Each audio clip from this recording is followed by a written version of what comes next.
Hello student, मैं SB Singh आपका अपने ऑनलाइन इकोनॉमिक्स क्लास में स्वागत करता हूं। मैं आपको पढ़ा रहा हूं एनसीईआरटी की क्लास 11 की अर्थशास्त्र में सांख्यिकी, जिसके अंतर्गत चैप्टर 3 आंकड़ों का संगठन पढ़ाया जा रहा है। इसके पहले मैंने इस चैप्टर का एक वीडियो आपको दिया है। उस वीडियो में हमने बताया था कि अपरिष्कृत आंकड़े क्या होते हैं, उनका संगठन करने के लिए, उनको व्यवस्थित करने के लिए आंकड़ों को वर्गीकृत कैसे किया जाता है। इसके अतिरिक्त हमने बताया कि चर क्या होते हैं, संतत चर क्या होते हैं, विविक्त चर क्या होते हैं, वर्ग अंतराल क्या होता है, उच्च सीमा वर्ग अंतराल की क्या होती है, निम्न सीमा क्या होती है, वर्ग आवृत्ति क्या होती है।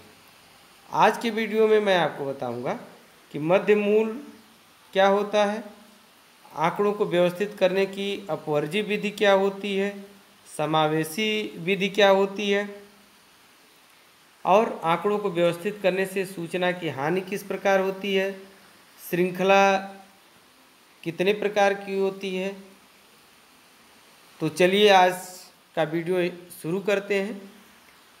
जिन लोगों ने पिछला वीडियो नहीं देखा हो तो इस चैनल को सब्सक्राइब कर लें, जिससे वह पिछला वीडियो आसानी से देख सकें और आगे की जो सीरीज मैं उपलब्ध कराऊंगा वह आपके पास पहले पहुंच सके।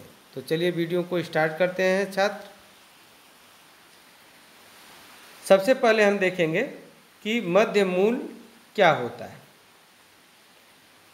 किसी वर्ग के वर्गांतर का मध्य बिंदु ही मध्य मूल्य कहलाता है। इसे वर्ग की ऊपरी सीमा व निम्न सीमा के योग को 2 से भाग देकर प्राप्त किया जा सकता है। एक उदाहरण जैसे हम लेते हैं, जैसे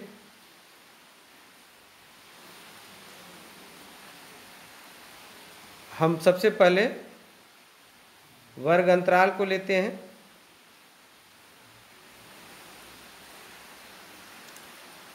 वर्ग अंतराल 0 से 10, 10 से 20, 20 से 30। अब इनका मध्य मूल्य प्राप्त करते हैं। तो इसमें हमें ये करना है निम्न सीमा और उच्च सीमा।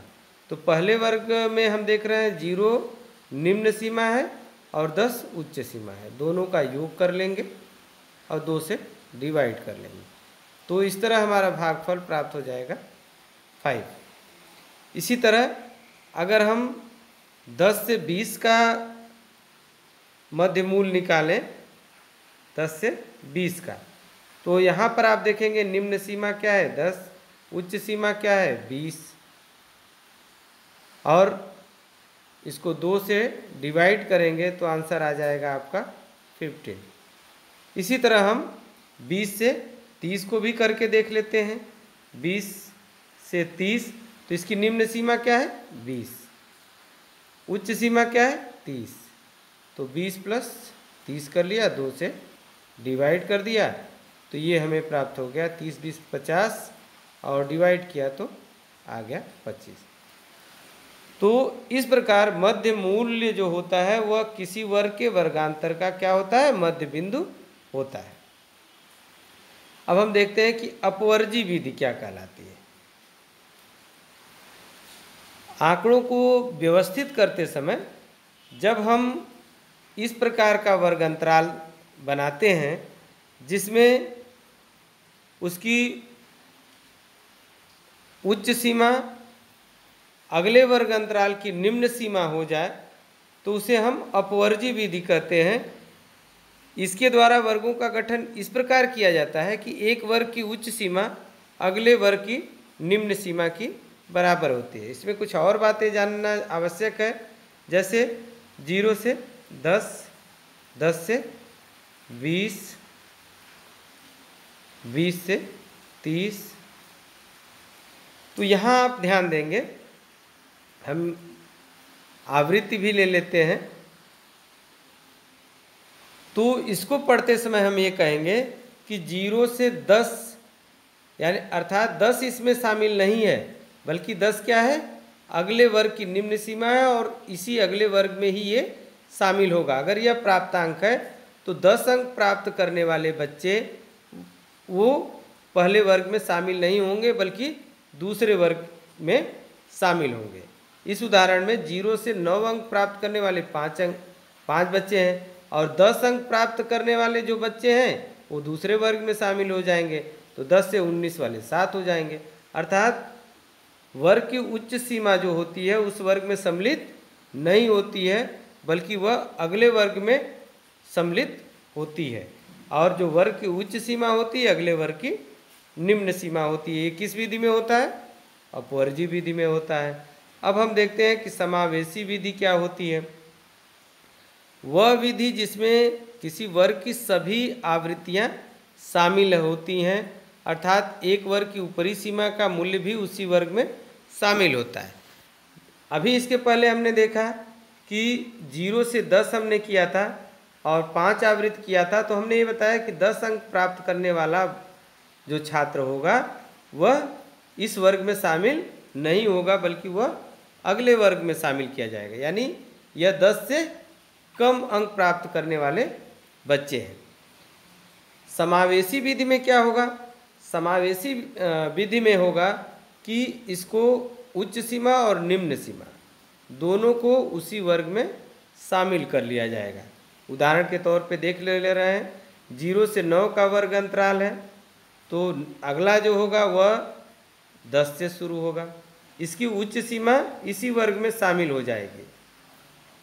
10 से ये 19 हो जाएगा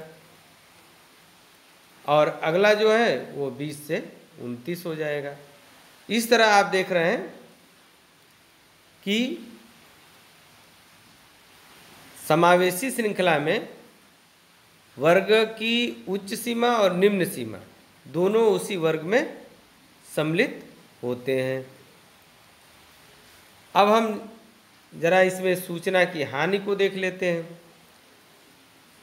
किसी भी आंकड़े को जब हम व्यवस्थित करते हैं तो वर्गीकरण में एक दोष होता है, वह यह होता है कि यह परिष्कृत आंकड़ों को सारांश या संक्षिप्त रूप में उन्हें प्रस्तुत करके बोधगम्य बना देता है, परंतु इसमें वे विस्तृत विवरण प्रकट नहीं हो पाते हैं जो अपरिष्कृत आंकड़ों में पाए जाते हैं। अतः अपरिष्कृत आंकड़ों को वर्गीकृत करने में सूचना की हानि होती है। इसको देख लेते हैं। जो पिछला उदाहरण आपने दिया, 0 से 10 अंक प्राप्त करने वाले कितने बच्चे थे, 5 बच्चे थे। 10 से 20 अंक प्राप्त करने वाले 7 बच्चे थे। तो इसका तात्पर्य ये हुआ कि 0 से 10 अंक प्राप्त करने वाले कितने बच्चे हैं, 5। लेकिन आपसे ये पता किया जाए कि 0 अंक प्राप्त करने वाले कितने बच्चे हैं, तो इन आंकड़ों की मदद से आप नहीं बता पाएंगे। या 3 अंक प्राप्त करने वाले कितने बच्चे हैं, वो इन आंकड़ों से नहीं बताएंगे। तो इस प्रकार आंकड़ों को व्यवस्थित करने से क्या हो गई, सूचना की हानि हुई। नेक्स्ट देखते हैं कि श्रृंखला के प्रकार कितने प्रकार की श्रृंखलाएं हम तैयार करते हैं। तो श्रृंखला जो होती है वह 3 प्रकार की होती है। पहली जो होती है वह व्यक्तिगत श्रृंखला है। वह श्रृंखला जिसमें प्रत्येक इकाई का अलग अलग माप प्रकट किया जाता है, जो कि निम्न उदाहरण से स्पष्ट है। यहाँ पर अनुक्रमांक दिया है और बच्चों का अंक दिया है। तो अनुक्रमांक 1 का अंक कितना है, 18 अंक है। तो इसमें आप देख रहे हैं कि रोल नंबर 1 कितना पाया है, 18 अंक, यानी यह रोल नंबर 1 का व्यक्तिगत आंकड़ा है। इसी तरह 2 का यह व्यक्तिगत आंकड़ा है, 3 का यह व्यक्तिगत आंकड़ा है। तो इसी तरह हम ये भी ले सकते हैं, जैसे परिवार की आय दिखा दिया जाए कि परिवार ए की आय 1500 रुपये है, बी की आय 2000 रुपये है, सी की आय 1000 रुपये है। तो यह क्या दर्शा रहा है, यह दर्शा रहा है व्यक्तिगत आंकड़ों को। ए का व्यक्तिगत आय 1500 है, बी की व्यक्तिगत आय 2000 है, सी की व्यक्तिगत आय 1000 है। तो इस प्रकार की श्रृंखला को हम व्यक्तिगत श्रृंखला कहते हैं। अब दूसरा हम देख लेते हैं, खंडित या विविक्त श्रृंखला क्या होती है। खंडित या विविक्त श्रृंखला जो होती है वह श्रृंखला जिसमें आंकड़ों को इस प्रकार प्रस्तुत किया जाए कि प्रत्येक मद का निश्चित मान स्पष्ट हो, उसे हम क्या कहेंगे? खंडित या विविक्त श्रृंखला कहेंगे। तो इसमें हम देख सकते हैं कि जैसे एक परिवार का आकार और परिवार की संख्या, तो एक सदस्य वाले परिवार की संख्या कितनी है? 15। इसमें ऐसा नहीं हो सकता कि 15.5 है, 15.3 है, ऐसा आप कुछ नहीं कर सकते, क्योंकि परिवारों को आप डिवाइड तो कर नहीं सकते दशमलव में। इसी तरह 2 सदस्य वाले परिवारों का आकार 10 है, 3 सदस्य वालों का 20 है, इसमें हम इसको भिन्न या दशमलव में डिवाइड नहीं कर सकते हैं। इस तरह की श्रृंखला को खंडित या विविक्त श्रृंखला कहते हैं। अब हम देखते हैं तीसरा, सतत या अविच्छिन्न श्रृंखला।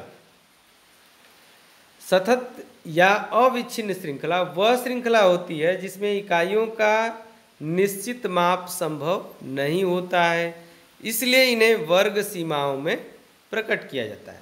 यदि ऐसे आंकड़े हैं जिनका निश्चित मान न हो, तो ऐसी स्थिति में क्या किया जाता है? उनको वर्ग अंतराल में या वर्ग सीमाओं में प्रकट किया जाता है। जैसे इस उदाहरण में 0 से 10 अंक प्राप्त करने वाले कितने बच्चे हैं? वो 5 बच्चे हैं। 10 से 20 अंक प्राप्त करने वाले 7 बच्चे हैं। 20 से 30 अंक प्राप्त करने वाले 10 बच्चे हैं। 30 से 40 अंक प्राप्त करने वाले 8 बच्चे हैं। तो इस प्रकार की श्रेणी को हम सतत या अविच्छिन्न श्रृंखला कहेंगे। तो बच्चों, आज का वीडियो जो होता है यहीं पे समाप्त होता है। आंकड़ों का संगठन चैप्टर भी पूरा हुआ। आप चाहें तो इस वीडियो को पॉज करके इसका नोट्स बना सकते हैं। मैंने इसको काफ़ी संक्षिप्त रूप में तैयार करके आपके सामने प्रस्तुत किया है। धन्यवाद।